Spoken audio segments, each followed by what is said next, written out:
Halo kalian para pecinta Android, gimana kabar kalian hari ini? Semoga senantiasa sehat dan sejahtera, amin.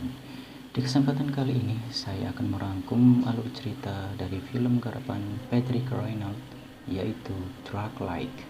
Film ini dibintangi oleh Jessica Madsen sebagai Annie, Opal Littleton sebagai Emily, dan Ed Brady sebagai Paul. Bagi kalian yang belum pernah menonton film ini, saya peringatkan kalau video ini full spoiler content. Jadi, mari kita mulai alur ceritanya. Film dibuka dengan memperlihatkan sebuah rumah yang terkesan angker dan menyeramkan. Di dalam rumah tersebut, nampak seorang wanita yang menenteng sebuah senjata sambil sesekali ia memanggil-manggil nama Emily. Ia cari ke sana kemari, tapi tak kunjung ketemu. Lalu, scene berpindah di sebuah kamar. Ada gadis kecil yang berjalan pelan-pelan menjauhi sebuah pintu yang tengah digedor-gedor seseorang dari luar. Karena panik, anak kecil yang diketahui bernama Emily ini berusaha keluar melalui jendela, tapi sayang jendela macet dan tak bisa dibuka. Lalu ia berinisiatif untuk memecahkan kaca jendela tersebut. Tapi naas, tangannya malah tergores pecahan kaca yang mengakibatkan darahnya berceceran di lantai. Melihat pintu yang hampir terbuka, Emily buru-buru lari menuju sebuah lift yang berada di sudut ruangan. Bersamaan dengan itu, pintu kamar terbuka. Ternyata wanita yang menggedor-gedor tadi adalah wanita yang berada di dalam adegan awal tadi. Emily yang sudah mencapai lantai bawah mengurungkan niatnya untuk keluar dari lift karena melihat sekelebat bayangan yang melintas. Namun di dalam lift, Emily malah semakin ketakutan mendengar sesuatu yang tengah menggerayangi lift tersebut. Walhasil, Emily perlahan-lahan menjauhi lift dan tiba-tiba Emily disergap dari belakang oleh wanita yang ada di scene awal tadi, yang diketahui bernama Annie. Muncul kilatan-kilatan cahaya dari belakang Annie. Tanpa ragu, Annie langsung menembak asal cahaya tersebut. Lalu tergeletak seonggok manusia. Perlahan-lahan namun pasti, Annie mendekati. Ternyata yang ditembak adalah mantan suaminya sendiri. Setelah ia berbalik ke arah Emily, lalu mendorongkan senjata dan sesaat kemudian datang ambulan beserta polisi. Paul yang terkena tembakan segera mendapat perawatan, dan Annie terlihat diborgol dan diamankan oleh polisi. Sesaat sebelum dimasukkan ke mobil, Paul bertanya, "Apa yang telah kamu lakukan kepada anakku?" Annie tak menjawab pertanyaan mantan suaminya, tapi malah menatap Paul dengan ekspresi yang aneh. Kali ini, adegan film flashback menceritakan asal-muasal dari seluruh kejadian yang berada di dalam rumah tersebut. Terlihat sebuah mobil yang berjalan menuju rumah yang berada di tengah-tengah ladang jagung yang ada di scene awal tadi. Annie dan Emily turun dari mobilnya dan mengajak anaknya masuk ke rumah tersebut. Di dalam rumah, Annie bercerita bahwa rumah tersebut dulunya merupakan rumah Annie sewaktu masih kecil hingga dewasa, sampai ia menikah dengan ayah Emily dan memutuskan untuk tinggal di kota. Hingga akhirnya mereka bercerai dan Annie memutuskan kembali ke rumah tersebut. Hari beranjak malam, Annie yang sedang tidur terbangun karena mendengar suara yang gaduh di dalam rumah tersebut. Dicarinya asal suara yang terdengar seperti ada orang lain selain Annie dan Emily. Saat melihat ke dalam ruangan, tiba-tiba dan pintu depan yang terbuka dengan sendirinya. Scene kembali berpindah di ruang kantor polisi. Di bagian ini merupakan kelanjutan dari scene awal. Annie heran kenapa pihak polisi bukan membantu dirinya, malah menangkap dirinya. Di sini, pihak polisi menduga bahwa Annie mencoba mencelakai mantan suami serta membunuh anaknya, lalu membuat alibi kalau dia kehilangan anaknya. Scene lanjut flashback lagi. Di malam yang kedua ini, Annie dan Emily bermain petak umpet di ladang jagung di depan rumahnya. Mereka berlari ke sana kemari, saling mengejar satu sama lain. Riang dan gembira terlukis indah di wajah mereka. Sampai akhirnya Annie disorot lampu yang sangat terang. Awalnya ia mengira itu Emily, Ia pun meminta Emily untuk mematikan senternya, tapi tidak direspon oleh Emily. Lalu lampu yang menyorot Emily mati, kemudian menyala kembali dari arah yang lain, mati lagi, lalu menyala lagi dari sudut yang lain.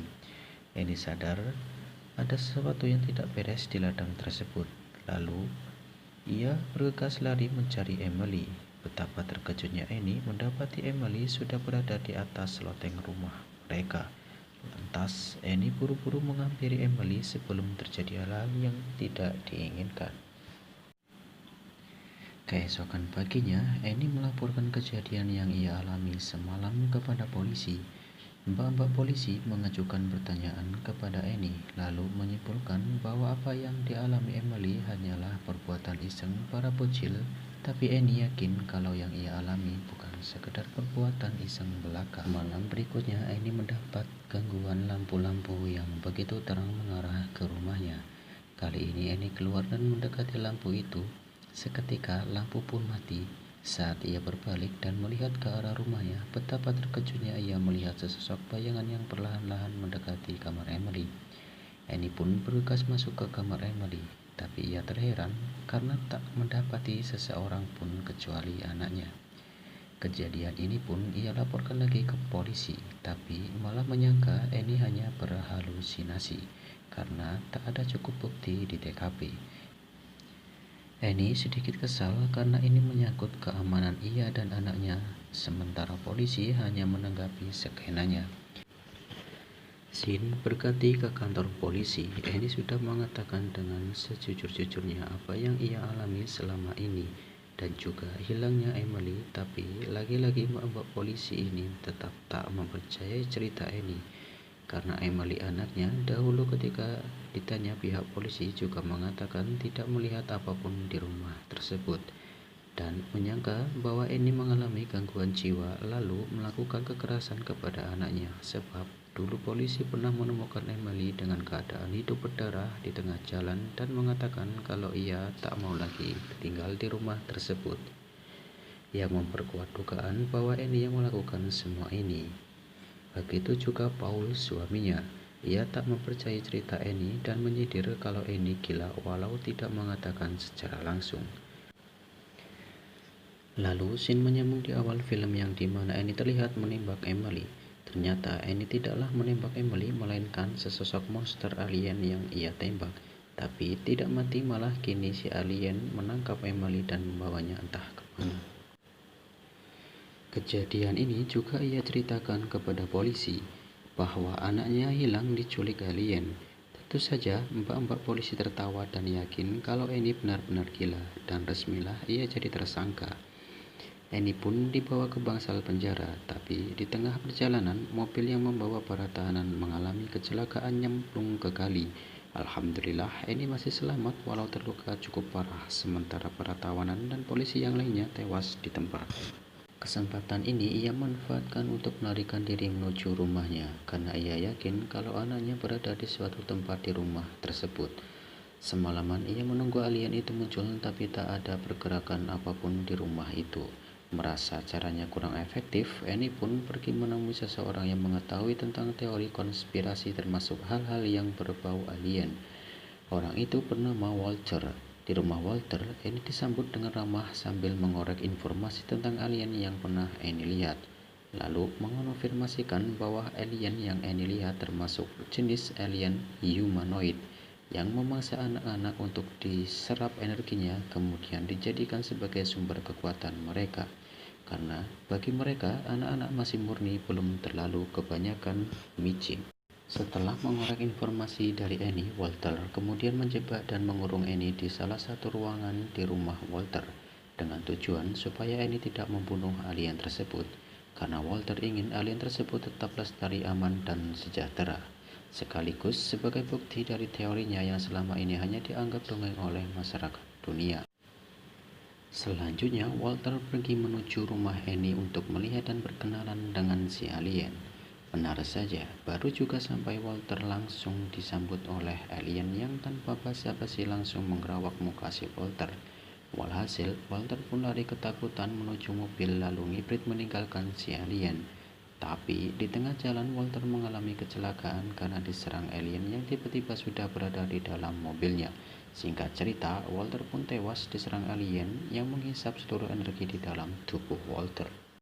Annie yang berhasil keluar dari rumah Walter langsung pergi menuju rumahnya. Ia ambil shotgun dan mengendap-endap perlahan-lahan menunggu pergerakan alien. Lalu, tiba-tiba Annie melihat sesosok bayangan di luar rumahnya. Ternyata yang muncul adalah Paul.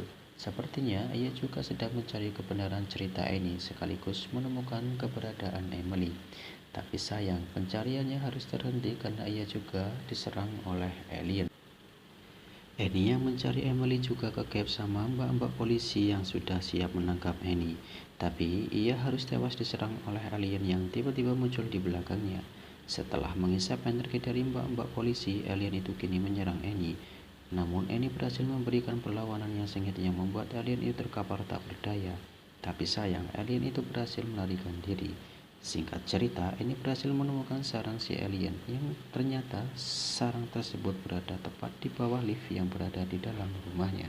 Di dalam sarang alien itu, Annie melihat banyak sekali lubang yang di dalamnya terdapat anak-anak hasil penculikan si alien yang kondisinya sangat mengenaskan.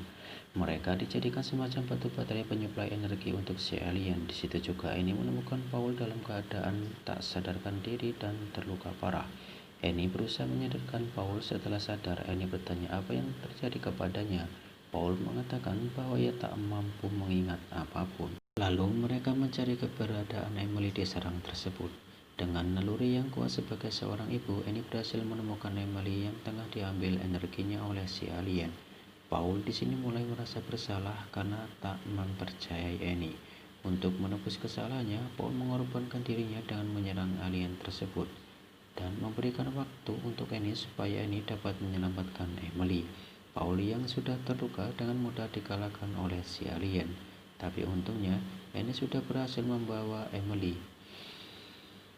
Dan terjadilah kejar-kejaran yang epik. Meski Annie berhasil menembak si alien tersebut masih terlalu kuat untuk mati dan terus mengejar Annie. Untungnya, saat alien hampir menyergap Annie sudah berhasil keluar dari rumah tersebut. Lalu mencoba membakar rumahnya agar alien tersebut mati. Tapi tiba-tiba alien itu pun muncul lalu menyerang dan menangkap, kemudian menghisap energi milik Annie. Ketika energi milik Annie sudah hampir lebih, dengan susah payah Annie mengambil alat kecil listrik dari sakunya lalu mencocokkan alat tersebut ke leher si alien yang otomatis membuat si alien kejang-kejang. Kemudian Annie menghabisi si alien dengan tembakan tepat di lehernya.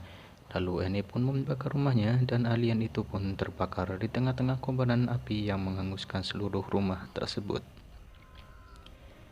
Di bagian akhir film, muncul kilatan-kilatan cahaya yang mengindikasikan bahwasannya masih banyak alien yang berkeliaran di luar sana.